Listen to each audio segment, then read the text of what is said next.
Certains hommes ne meurent pas des balles. Ils meurent du silence. De retenir des choses qu'ils auraient dû crier. De passer à côté de ce qu'ils auraient dû affronter. Vous est-il déjà arrivé de vous asseoir seul la nuit, à vous demander si vous avez manqué votre unique chance de réparer quelque chose? Will Morgan, oui. Cela faisait des années qu'on ne prononçait plus son nom comme s'il comptait. Le monde ne vérifiait pas s'il respirait encore. Il continuait simplement son cours. Un jour il avait une épouse, le lendemain juste un carré de terre derrière la grange. Ce matin-là, Will ne cherchait rien. Juste une autre clôture brisée, jusqu'à ce qu'il voie le sac. Il pendait de travers sous un peuplier bas, se balançant paresseusement dans la brise. Le genre de choses qu'un homme intelligent ignore. Les ennuis ne aboient pas toujours avant de mordre. Mais quelque chose clochait, trop immobile, trop silencieux. Il s'approcha à cheval, plissant les yeux sous le bord de son chapeau. Le sac n'était pas bien attaché, plutôt jeté et accroché à mi-chemin, toile de jute déchirée, tachée par le soleil. Il y avait des marques sombres près du fond. Puis il l'entendit. Un son qu'on n'oublie pas une fois qu'on l'a entendu. Pas un hurlement, pas même un cri, juste une respiration. Faible, humaine. Il descendit de cheval lentement. Prudemment. Le sac bougea. À l'intérieur, une femme, peut-être 25 ans. Sa robe était déchirée, sa peau sèche et cloquée, ses lèvres fendues et ensanglantées. Un poignet encore attaché avec du fil de fer rouillé. Elle ne supplia pas, ne hurla pas. Elle le dit simplement, comme si elle était déjà partie, « Tue-moi vite ». Will se figea. Puis il s'agenouilla, écarta la mince couverture qui la recouvrait. Et ce qu'il vit lui noua l'estomac. Pas parce que c'était récent, mais parce que ceux qui l'avaient fait voulaient que ce soit définitif. Il ne l'avait pas laissée pour mourir. Il l'avait laissée pour qu'elle disparaisse.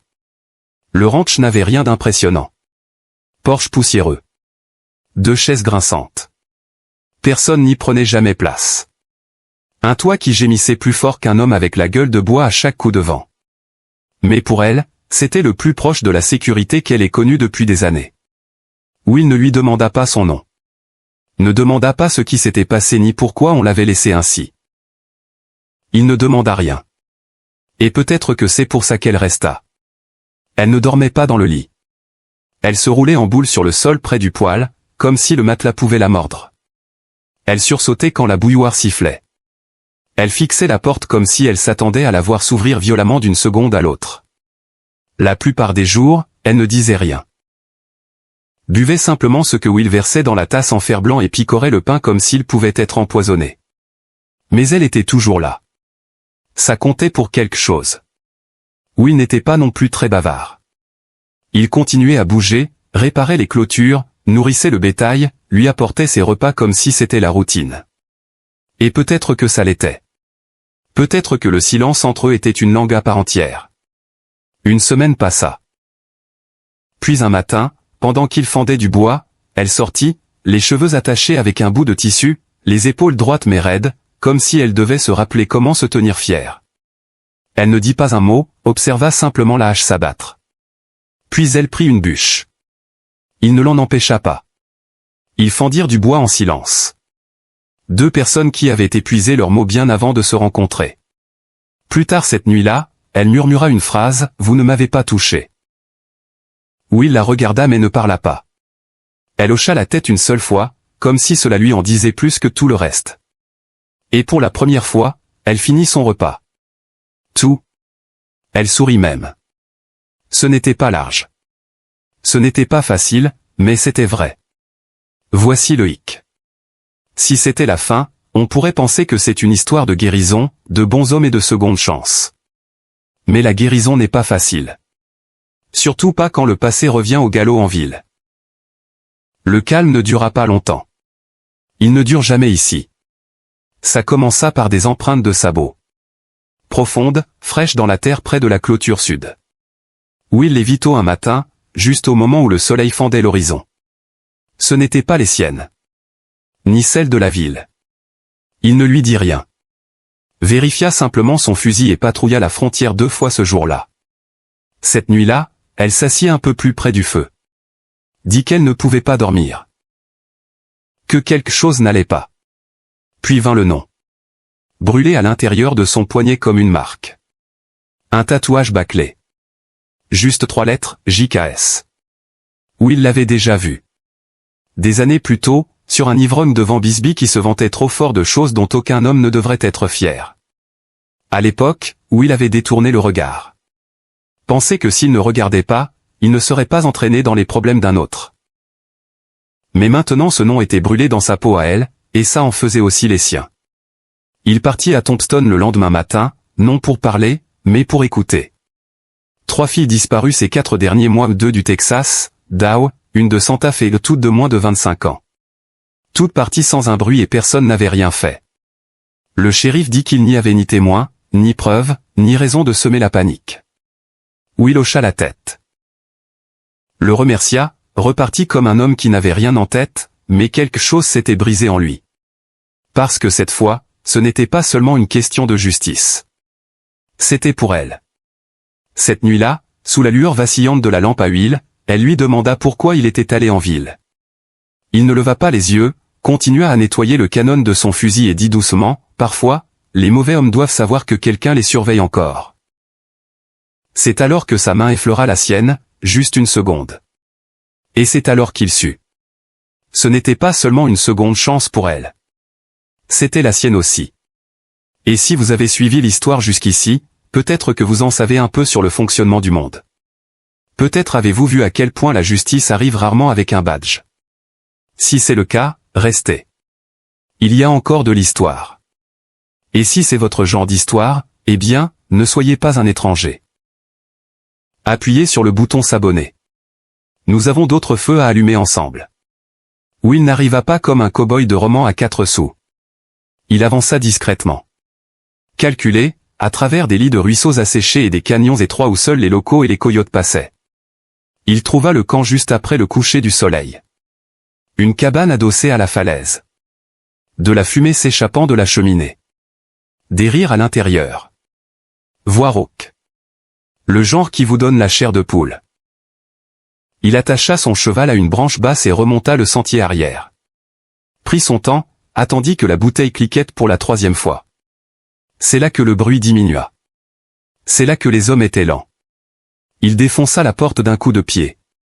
Le premier se leva vite, trop vite. Reçut la crosse du fusil de Will en pleine poitrine. Le second porta la main à sa ceinture. Will tira un coup d'avertissement droit dans la lanterne, brisant le verre et noyant la pièce dans la fumée et les étincelles. Le troisième lâcha son couteau avant même qu'il quitte la table. Personne ne parla. Will s'avança, attrapa la fille recroquevillée dans le coin. Elle ne croisa pas son regard. Pas besoin. Il la couvrit de son manteau et hocha la tête une fois en sortant. Il leur laissa une phrase qu'il n'oublierait pas, « Elle n'est pas à vous. Elle ne l'a jamais été. Et si j'entends que vous touchez encore une fille, vous n'aurez pas de second avertissement. » Il emmena la fille à Tombstone. Le shérif sembla vouloir discuter, mais Will posa la lame brisée et la robe tachée de sang de la fille sur le bureau. Ça suffit. Cette fois, la loi fonctionna enfin. De retour au ranch, elle l'attendait près de la barrière.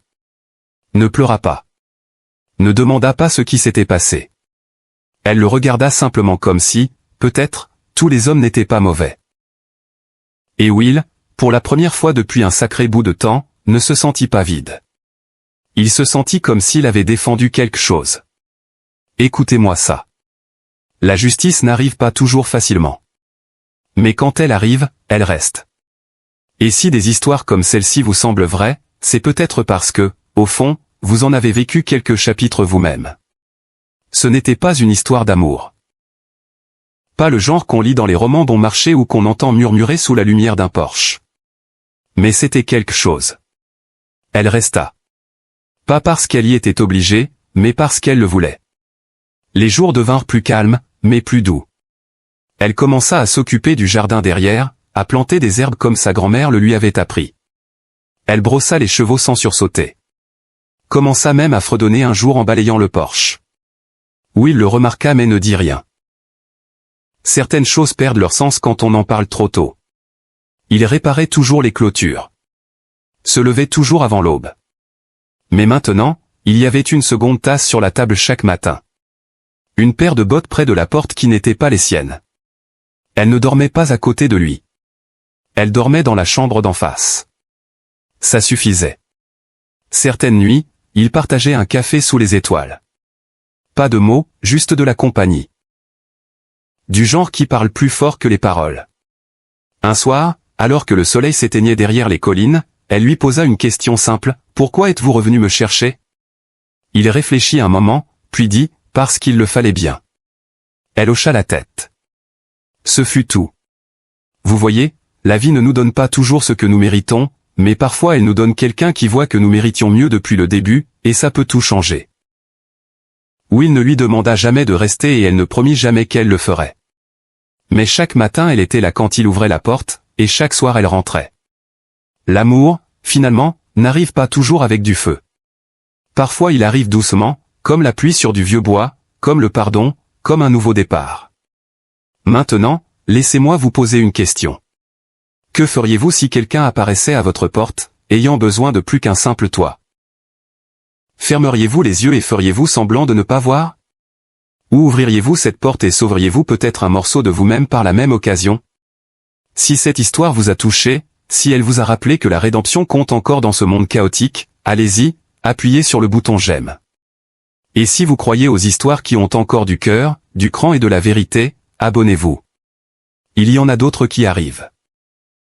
Certaines ont déjà eu lieu, d'autres attendent encore d'être racontées. Et peut-être, qui sait, l'une d'elles pourrait être la vôtre.